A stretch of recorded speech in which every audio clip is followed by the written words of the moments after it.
partager un moment d'exhortation ensemble avec vous.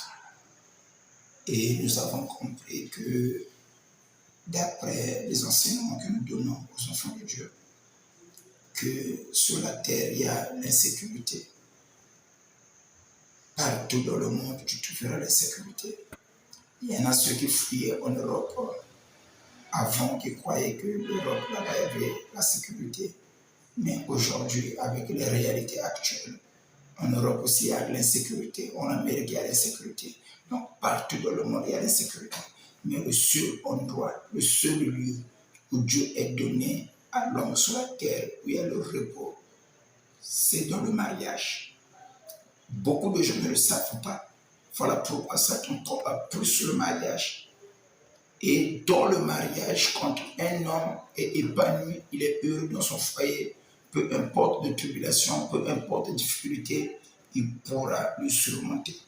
Mais si un homme qui vit a des tribulations, a des angoisses dans son foyer, il peut être ministre, il va mal faire son travail. Il peut être pasteur, il va mal diriger le peuple. Parce que le foyer ne tient pas, parce que le foyer ne cadre pas. Donc le mariage est capital et en même temps important. C'est comme ça, bien-aimé dans le Seigneur, tu ne dois pas t'engager avec n'importe qui. Avant de t'engager, l'homme ou la femme doit prier sérieusement. Parce que Satan connaît le mystère du mariage. Combien de destinées sont détruites à cause du mariage? Combien de vies qui sont détruites à cause du mariage? Le mariage, ce n'est pas seulement question de sexe, mais plutôt le mariage, c'est une responsabilité. Le mariage, ce n'est pas seulement un privilège, mais le mariage, c'est une responsabilité. Ça, beaucoup ne le savent pas. Ma prière est que chacun de nous comprenne. Le mariage, c'est une responsabilité. Et aujourd'hui, si le mariage était seulement question du sexe, toutes les, vous m'excusez pour le terme, toutes les putes ou les bordels qui sont dans la rue sont des femmes, quand tu le regardes, ils ont une silhouette bien bâtie. Ils sont des femmes, des filles qui sont belles, des femmes belles, mais qui ne sont pas dans le foyer.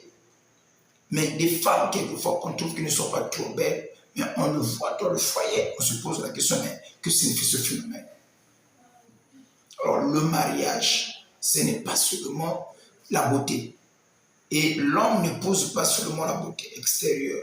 Oui, c'est vrai, la beauté extérieure joue un rôle très important, mais l'homme ne pose pas seulement la beauté extérieure, mais l'homme épouse en réalité le caractère de la femme.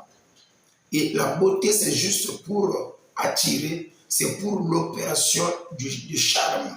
Parce que la Bible dit que tout ce qui frappe les yeux revêt des sentiments. Donc la beauté, c'est pour attirer le charme, mais ce qui fait asseoir l'homme la femme dans le foyer, c'est le caractère. C'est comme l'onction. L'onction peut attirer, mais c'est le caractère qui fait asseoir les brebis.